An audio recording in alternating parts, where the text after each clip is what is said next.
Week 5 is strange. It is pivotal. It's important. It might be arguably the most important week of the 10. So we put together, I'm to blame here, we put together 4 different approaches to the immediate period after modernism, what we might call the week 4 excesses of, I don't think of Stein as excessive, but certainly the Baroness and Sarah take modernist experiment to an extreme. And then you get the Depression. So we're doing a little history here, which we don't typically do in ModPo. And we have responses to the situation, social situation. So we have the communist poets who are reacting to the kind of poetry that didn't address social issues. And then we have the Harlem Renaissance poets that are addressing the social issue that is particularly the racism and the feeling that anti-racism needs to be in the experimental poetry of the period immediately preceding this civil rights struggle, which extends in poetry from the 30s all the way to the Hughes poem and the Brooks poem in the mid-60s and beyond, of course. So that you have that. Then we throw in a different reaction to modernism in one poem by Robert Frost in the main syllabus, who is not a modernist. It's not clear how anti-modernist he is. And then we have a little section that we don't generally talk about, though Dave reminds us that there's at least one poem in that part that he really loves, which is the 50s formalism, which is a relatively conservative rear guard modernism, soft, easy modernism. Sorry for that phrase. So we have 4 things going on in this 1 week. And we really should have broken it up into 4 weeks, but that would make ModPo 14 or 15 weeks, and nobody would be left at the end. So what we did is, and this is the week, and I am setting you up for a comment on week 5 and its importance, and it may be that the 4 of you, Jake, Lainey, Irene, and Erica, will simply cheerlead people to spend more time on week 5 when they get a chance after ModPo. You might want to use this as an opportunity to talk about the importance of this. But I just want to say that the birth of ModPo Plus, the invention of ModPo Plus, comes out of my own dissatisfaction that week 5 does no justice to any of those 4 periods. It does better for the Harlem Renaissance. The poems we picked are really, really important and really vital, and they deal with the form-content question beautifully. But so ModPo Plus is the place to go for week 5 because there's so much more going on. So that's just a set of observations, and I want to hear Jake, Lainey, Irene, and Erica further thinking. For anybody who's watching this webcast and is thinking, wow, week 5 is trying to cover a lot of ground, how do I get my arms around it? So, Jake, your thoughts first, please. I was just remembering an interview with Charles Bernstein where he describes kind of like, if you're not super familiar with the poetry world, you kind of know it exists. But then if you start getting deep into it, he's like, it's like that moment when Indiana Jones falls into the tunnel and there's a whole other world underneath of it's just like all that, things poetry. Yes. So I think I think reading things like this, like Frost and other poets who don't neatly fit into just general ModPo direction and everything that direction represents is it's just knowing you can be in a tunnel and there are many waves and many different paths out there. I think what you're knowing it exists. Yeah, that's nice. I feel better. I mean, I think what you're saying is halfway through the course, there's this blow-up week where people are moving in a lot of different directions, and that is actually the reality of the poetry community at any given time anyway. Otherwise, ModPo drives forward relentlessly toward what it wants and what it likes. So, okay, good. That's really cool. All right, Lainey, your thought on this week 5 situation? Yeah. So we're covering a lot of time as well, yes. Different movements. But the first thing is kind of akin to what Jake was saying, is that poets are people too, and they respond in every kind of way. And that's always happening, even if it's not getting attention.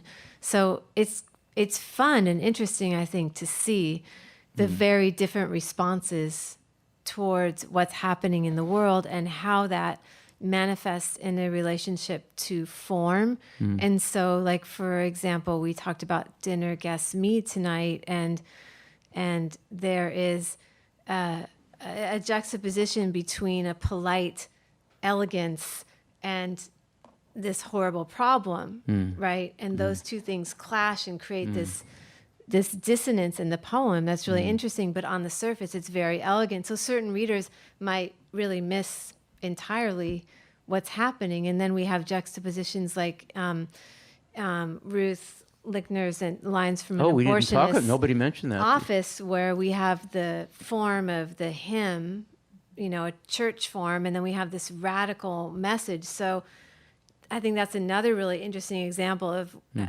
form and content. Yeah. That is the message. Imploding. Thank you, Lainey. That is really great. That is the message of this week, particularly the first two parts, the communist poets and the Harlem Renaissance poets. The other ones, not so much.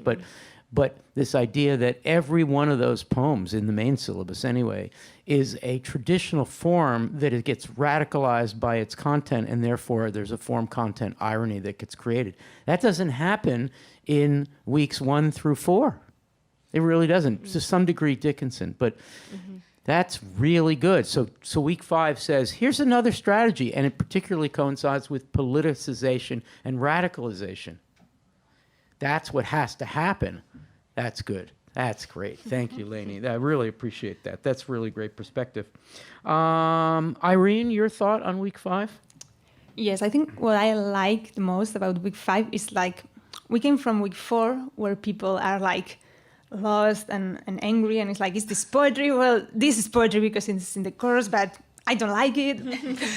And then we get into week 5 and it's like, oh, relief. Like false relief. False relief, because it's like it's sonnets and it's rhymes and it's familiar grammar. And then you just read it and it's like, well, is it relief? What are we saying here? Is this so easy to hear?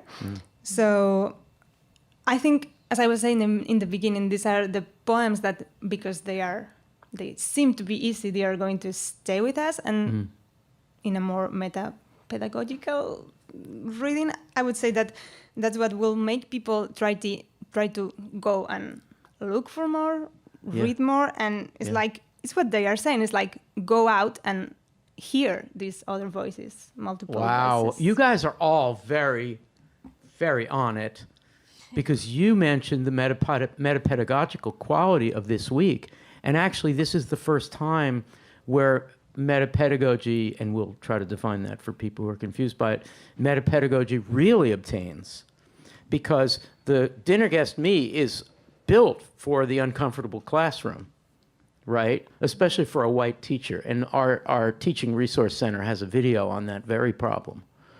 Or McKay, the Trojan horse strategy of bringing a sonnet into a public space or a classroom or any kind of teaching situation or a didactic situation. Oh, it's a sonnet, it's Shakespearean.